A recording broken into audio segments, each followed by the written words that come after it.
Hello, have a nice day. धर्म चाहे कोई भी हो, उस धर्म को मानने वाले लोग कुछ ना कुछ लाज मानते हैं, अपने धर्म के असूल मानते हैं। मुझे हिंदू धर्म की एक बात बहुत अच्छी लगी, अट्रैक्टिव लगी, कि हिंदू धर्म में लेडीज की पूजा की जाती है, देवी माना जाता है। अभी नवरात्र चल रहे हैं, कल को खत्म हो गए या आज खत्म हो रहे हैं, कल को दशहरा है। तो इन नवरात्रों में यानी 9 रातों में, 9 दिनों में देवियों की पूजा की जाती है। देवी के अलग अलग रूपों को पूजा जाता है। मुझे इन अलग अलग रूपों का नाम नहीं पता वैसे, पर अच्छा इस करके लगता है कि जो लोग पूरे का पूरा एक समाज इतना ब्रॉड माइंडेड है कि लेडीज को गॉडेस मानना और फिर उसकी पूजा की, उसमें तो कोई गुंजाइश ही नहीं होनी चाहिए कि वो धर्म, वो सोसाइटी, वो लोग, वो समाज किसी औरत की इंसल्ट करें, किसी औरत की बेइज्जती करें। ऐसा तो नहीं ना कि सवेरे उठे, मंदिर में गए और दुर्गा देवी की पूजा की, काली देवी की पूजा की या किसी और देवी की पूजा की, और घर आके अपनी वाइफ की कुटाई पिटाई कर दी। तो वो जो पूजा की थी मंदिर में, एक पत्थर की मूर्ति की देवी मान के, और घर में जो कुटाई पिटाई की एक औरत की चंडालिनी मान के, क्योंकि अगर देवी मानते तो पीटते थोड़ा।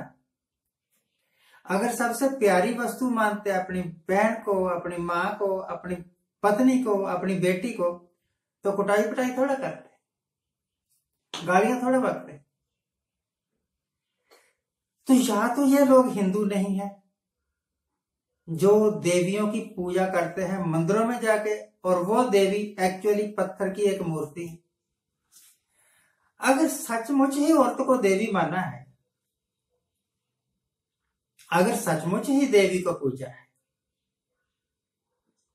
तो फिर कुटाई पुटाई क्यों करते हो, गालियां क्यों निकालते हो, मारपीट क्यों करते हो?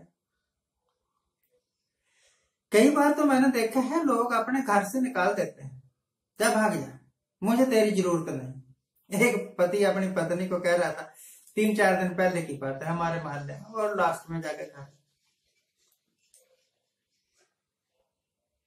तो वह हिंदू समाज नहीं है जो औरतों की इंसल्ट करता है।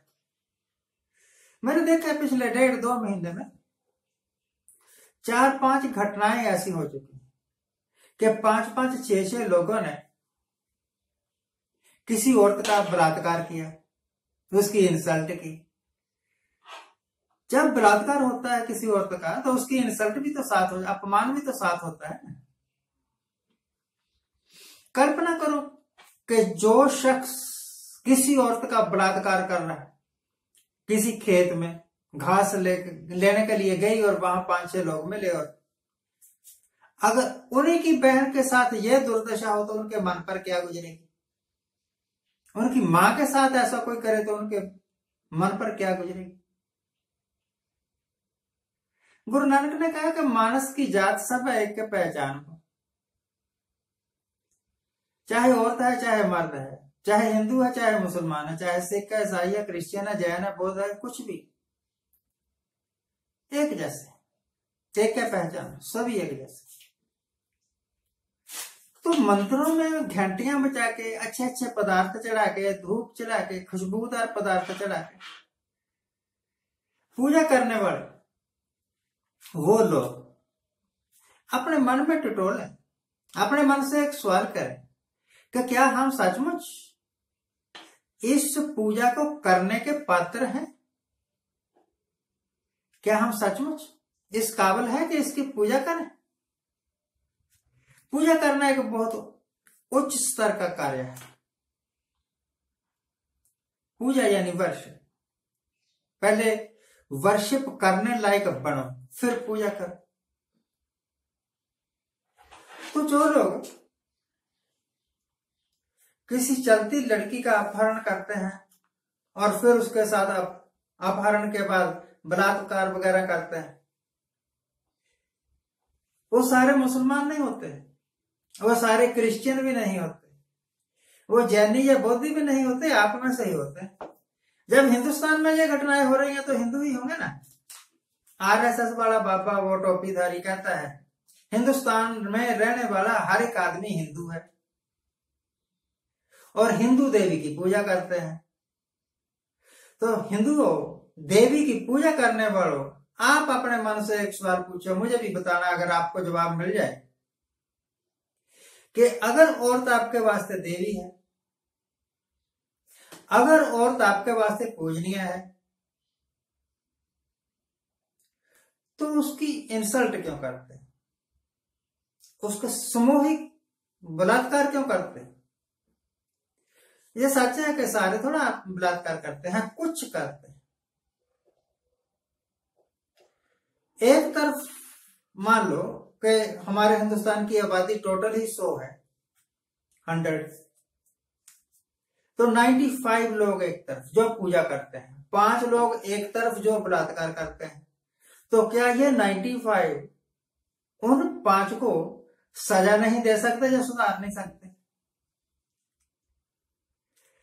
पिछले 10-15 साल में ऐसा, 10 साल में ऐसा बहुत बार हो चुका है। किसी लड़की का बलात्कार हुआ तो फिर उसका बहुत बड़ा ड्रामा चला, प्रेशर बना, पुलिस के ऊपर प्रेशर बना, कोर्ट के ऊपर, फिर जो अपराधी लोग थे उनको सजा हुई, उम्र कैद हुई या फांसी की सजा हुई, जो कुछ भी। आजकल नवरात्र चल रहे हैं, इस करके मैंने ये टॉपिक छेड़ा। नवरात्रों में देवी की पूजा की जाती है, तो आप देवी की पूजा करते हैं। अगर आप देवी की पूजा करते हैं तो औरत की इंसल्ट क्यों करते हैं? अपने घरों में ही कर देते हैं, कभी पत्नी की, कभी बहन की, कभी माँ की। माँ ने कहा बेटा मेरे वास्ते ना दर्द की दवाई ले आ दे, तो बेटा टरका देता है तेरे को हमेशा दर्द ही होती रहती है। बच्चे जिस वक्त तू छोटा था, थोड़ा सा रोता था, तो माँ किस तरह तड़पा करते कि मेरा बेटा रो रहा है, मेरी बेटी रो रही है। अब ये माँ तेरे वास्ते बोझ हो गई, रमजादे कमीने। तो पाखंड नहीं करना। अगर औरत को सचमुच देवी मानना है, गुरु नानक ने एक सवाल पूछा हिंदू धर्म से कि सो क्यों मंदा आखिए जित जम्मे राजान। वो औरत जिसने राजा भी पैदा की है, जिसने भिखारी भी पैदा की है, जिसने आपको भी पैदा किया, मुझे भी पैदा किया, वो मंदी कैसे होगी? वो बुरी कैसे होगी? वो राक्षसी कैसे होगी? वो डायन कैसे होगी? क्या जरूरत पड़ गई उसकी मारपीट करने की? क्या जरूरत पड़ गई उसको गालियां देने की? क्या जरूरत पड़ गई उसका बलात्कार क्यों हो? सवाल ये है, सवाल ये है। अपने मन में सोचिए, हम क्या सचमुच देवी के पुजारी हैं या सिर्फ ड्रामे ही करते हैं? ड्रामे ही करते हैं। आज के लिए इतना ही। आज जिनका जन्मदिन है उनको हैप्पी बर्थडे, आज जिनकी मैरिज एनिवर्सरी है उनको बहुत बहुत शुभकामनाएं। सदा सुखी रहेगी, आनंद प्रसन्न रहेगी। हर एक औरत को देवी नहीं तो कम से कम इंसान तो